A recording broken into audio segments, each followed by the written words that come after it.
Good morning, everybody. Welcome to Sports Shorts Daily. Ronnie Rance alongside TK Tommy Chrysan here in this Friday morning edition. We're coming to you from Tommy's over at Tremonti's Meat and Seafood this Friday morning, getting ready for a big weekend. Go ahead and like and share this video while I'm doing so right now. Today on Sports Shorts Daily, of course, we're going to talk some LSU baseball. Big weekend series, the final weekend series of the year in the SEC at home for the Tigers. Obviously, the storyline, besides the fact that it's a big series, trying to host a regional, solidify hosting a regional 14-10. I said the magic number for hosting a regional before the season was 18. Jay Johnson thinks 17 is the magic number. So that means you got to go 3-3 in your last 6 games. You got Ole Miss this weekend, and you got Vanderbilt on the road over at in Nashville next weekend, Thursday, Friday, Saturday. And Vanderbilt, even though they're not as good as they've been, they present their own unique challenges because they really run a lot. LSU does not throw out runners. They do a good job of holding runners, but they don't necessarily throw them out. So they'll be tested. So that presents a challenge. And so you don't want to go into the final weekend having to win a series in order to get to your magic number of hosting a regional. So a sweep this week they'd be a lock to host, according to Jay Johnson. Taking 2 out of 3 on that scenario allows you to just go over there and think you only have to win 1 in Nashville to get to that 17 win threshold. Also today on Sports Shorts, we'll talk a little bit about the New Orleans Saints schedule. It came out for you season ticket holders and Saints fans that are trying to either figure out which games you're going to buy or mark your calendar. It's a good schedule. The Saints have a fun schedule. They've got some specialty nights as well as some trips that are worth taking if you're a fan overseas in Arizona and some other places. So we'll get into that. And don't forget, we'll talk plenty more tomorrow on Sports Shorts Radio, Saturday from 10 until noon. We'll be live from LeBear's Casino on the floor of the casino by the sports book. Let's bring in Tommy over at Tremonti's Seafood here this morning. TK, first off, let's talk a little New Orleans Saints schedule. What jumps out at you when the official schedule came out yesterday, the dates and everything? Well, a couple things jump out, and let's just remind everybody, 3 preseason games, 17 regular season games, second year of doing that. 4 of the first 5 opponents were not playoff teams last year. And I know the NFL rosters are very fluid, and you can just miss the playoffs, but really be, kind of like a playoff team if you add the right player or 2. But I think it's a good-looking schedule. The early part of the schedule looks like the Saints could get off to a good start if a few things go right. And then the back end, they got a bye and then 4 games against weak opponents, or at least weak as of today, where if you had to finish up strong or close with some wins to get a wild card spot or win a division title, it's kind of favorable for that. So I think the beginning and the end of the schedule, look a little more winnable than maybe some years. The schedule's an interesting one. I like the fact how the NFL's done it over the last couple of years. I think they've definitely figured it out. It makes a lot of sense. You get to open up your season. Most teams open up their seasons against the first couple of weeks against division rivals, and then you finish your season usually against a division rival or something like that, or they put most of the games in December against your division so that they're even more meaningful than just trying to win games to get into the playoffs. And that is the case. Opening up in Atlanta, Tommy, is going to be weird. No Matt Ryan. It's kind of the same way Falcons fans felt against going against Drew Brees for all those years. It's the end of an era. Matt Ryan, of course, has moved on to Indianapolis, and that's going to be strange. It's going to be quite strange. It really is. And of course, they open at home against the Buccaneers. That'll be interesting. Ronnie, big time footnote here for you. A lot of people don't know this, but the NFL schedule is done by hand. Okay, because you got stadium availability, you got the overseas trips, you got things like that, and they're trying to balance the home and away. But here's what happened, Ronnie. They had the schedule done after Tom Brady retired. Well, when he unretired, they had to start over from scratch with the schedule because obviously the people wanting to see the Buccaneers or whatever. And I think it's week 4. The Buccaneers play the Chiefs, Mahomes versus Brady thing on a Sunday night game or whatever. So the NFL schedule, you would think, okay, 32 teams, easy to make a schedule. Far from that. But I think if you're a Saints fan, you're excited. You got a chance to go to London for a game against the Vikings, a Thursday night game in Phoenix against the Cardinals, and a couple of trips you could make if like you said, if you're a big time Saints fan, make those trips. Yeah, I have never been. I went to London one time, Tommy. I was just passing through on the way to Scotland on a big giant golf trip. But I never really spent any time there. And this one looks like I'm going to definitely try to do everything I can to make that one happen on October the 2nd when they take on the Vikings. Obviously, a fun game. You got some LSU ties over there with the Vikings. But I think I'm going to work that one out to try to make that one. That would be really cool. The other one is Arizona. I lived out there in the 90s for many, many years as my home base. And I'll tell you that if for you Saints fans that are wondering, that is the 20th? I mean, you can't ask for better weather in the world than on October 20th in Arizona. So if you're at all a little bit of a golfer too, I mean, that's the trip to take, man. Go out there, play golf for a couple days, watch the Saints. I mean, that is going to be awesome. So maybe put that one on your calendar if you can't make the one to London. Something tells me they might both be on your schedule if a few things work out, right? Yeah. If people go to the Rougarou games, then hey, that's a good thought. By the way, September 18th when they open up against the Bucks, what is this I heard about Tom Brady signing a 10-year deal for TV? Did you hear that? Well, they came out and somebody said they're giving him $200 million to announce, which would be hired. And Fox got rid of Romo and Joe Buck, but then Fox came out pretty quick and said whoever released them terms is not accurate. Right. How inaccurate we don't know, but I would have to believe that for Fox to react the way they did, that's probably not close to that number. Right. Or that number hasn't even been determined yet. They got the handshake like, okay, I'm going to work for you, Fox. And as soon as this year's over, we'll sit down and make a plan, Listen, whoever Tom Brady works for, people always, people were upset. There were some people that were irate yesterday when it started to come out that there was a 10-year, maybe $30 million a year package or whatever for Tom Brady to do TV. And that's ridiculous. And but look, here's the deal. People get paid what the market can bear. You get paid what people are willing to pay you. And the fact is that Tom Brady's done a good job. For example, Tommy, I'll tell you for his autograph, some people like Drew Brees, for example. Drew does a lot of autograph signings, like professional autograph signings. Now, he gives all the money that he makes off of those autograph signings to his own foundation, which then supports charities and stuff like that. But the thing is that Drew's autograph, to go put Drew Brees, Super Bowl champion, MVP, all those things, that might be $500 if he listed all of that. And just his autograph by himself, probably $300 or something, right? Tom Brady doesn't do those mass autograph signings, where there's memorabilia all over the country type thing. He limits it very much. His autograph is like $1,500, $2,000, because he does that. So there's, and as much as we love Drew Brees, Tom Brady's at a different level as far as celebrity is concerned. I mean, the guy is, internationally famous, and then he happens to be married to an internationally famous model, and they're the super duo couple and all that kind of stuff. So he demands more money than everybody else.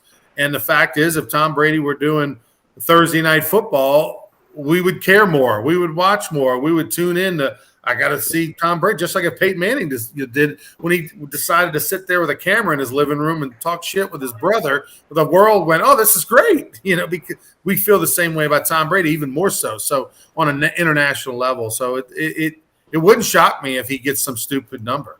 Well, and here's the other thing. There's no guarantee he's any good at announcing. Yeah, okay. Sure. We've seen a lot. Just because you can play the game doesn't mean you can announce it. I mean, look, Jeremy Whitten failed miserably on Monday Night Football.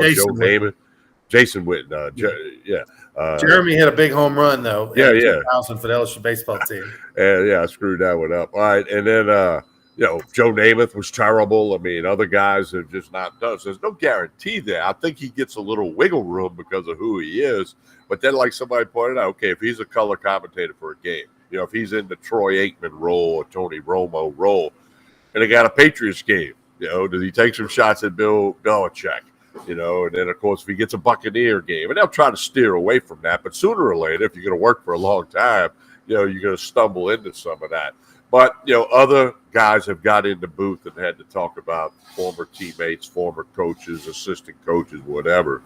But no, it was kind of the buzz of the big, the NFL makes it to do about the schedule release, and 90% of it leaked out yesterday before their TV show. I don't know if that wasn't just planned to raise the TV ratings. I don't know. But, hey, he moves the needle like Tiger Woods in golf. He moves the needle. Tom Brady will move the needle no matter what.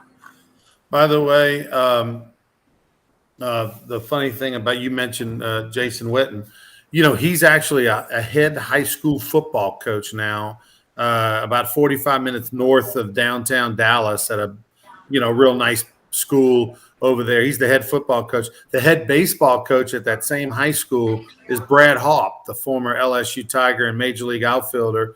And his pitching coach, Brad Haupt's pitching. This is Brad's first year as head coach at that high school. I can't think of the name of it. Brad, I think last year was like and he's a volunteer. He doesn't get paid anything. Brad does. He said he made enough money. He doesn't need to get paid to coach baseball. He wants to give back. But Brad is the head baseball coach. Last year he was an assistant, and this year his pitching coach, Chris Carpenter, the former Cardinals pitcher. Wow. Pretty good staff over there at that school. A few coaches walking down the hall, that kids can say, "Hey, I know this guy." Yeah, or at least their parents. You can say they knew those guys. I don't know about the kids. Kids are like, "Hey, that's an old man yelling at me." All right, let's speaking of old men today. Congratulations, happy birthday to Mike Sorotka and Lyle Mouton. Both of them have the same birthday. Lyle, and they would both play together with the Chicago White Sox at one point, of course, with teammates at LSU. Tell me a little bit about TK about what's going on over at Tremonti's right now. Well, Tremonti's got the big special. It showed you the Woodford Reserve Meat Man. You can't really read the label there, but store pick. This was picked just for Tremonti's Woodford Reserve, and this is a liter. It's like 2 bottles. It's $59, but it's really like getting 2 bottles with the amount that you get in the liter. Again, that's Woodford Reserve store pick just for Tremonti's. You got the lunch special today, fried catfish with crawfish etouffee on it. They're pulling a bunch of crawfish outside right now for a catering job. Still got plenty of live crawfish, plenty of boiled crawfish. Crabs are coming soon. Tremonti's Meat and Seafood. Connect on Facebook and Instagram. You got the phone number on your screen there. Check them out. They can cater anything you need, any size event. LSU baseball this weekend against Ole Miss. The storyline, of course, besides the fact that LSU just needs to win, Drew Bianco for LSU, a senior, taking on his dad, Mike Bianco, over at Ole Miss for the last time, obviously on the college baseball diamond. And there's a chance, right, that this, that, the other could happen. They can meet in the postseason if Ole Miss gets on a heater or conference tournament, something opposite sides of the bracket. I mean, there's a chance they could meet at some point in the future. But as far as regular season meet, the last time they're going to go, against each other. Mike's got some work to do for his team. Ole Miss. I mean, they're 10-14. Last year LSU got into the postseason with 13 wins. That got them to the NCAA. Obviously, that means they got to go 3-3 in their last 6 in order to get to the NCAA tournament. So they got work to do and some stress on their side. Mike's got stress to keep his job. There's heat all around him from every direction, and there's nobody backing him right now publicly. So that does not look good for Mike. But so we'll see what happens, for him and that program. But kind of neat that Drew, who now all of a sudden starting to play more and play well, is going to get a chance to go against his pop.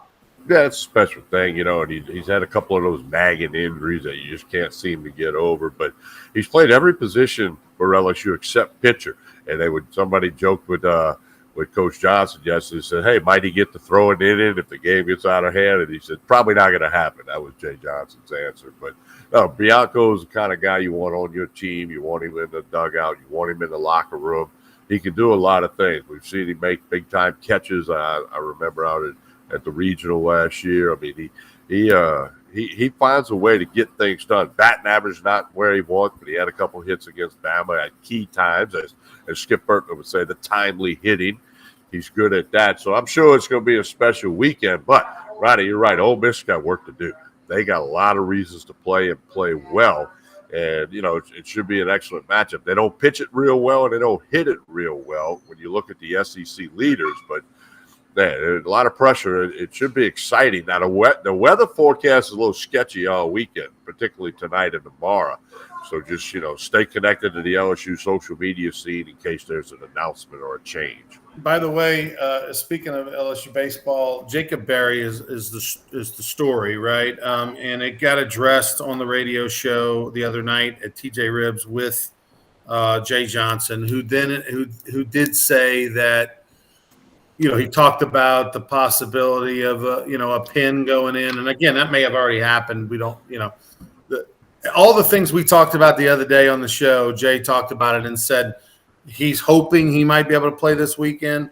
That it's sort of at this point, it looks like it's up to the player. It's up to Berry. It's it's a hairline fracture. It hurts. Can you play through the pain? Can you not play through the pain? I don't know how long a hairline fracture in a finger takes to heal. You know what I mean? Like right now, he can swing right-handed. Great, he's hitting 275 right hand. No, I mean his average is actually way up, but he's not the same hitter right-handed as he is left-handed. So, he never was a great defensive player. So, would we want to put him in the field? No, we would just probably DH him. So I think we're not going to see Jacob Berry play for a while, and I wouldn't play him for a while, Tommy. There's no reason to rush him back. Like, get him for the postseason. Just have him sit down, and then let me know how he's doing in for the regional.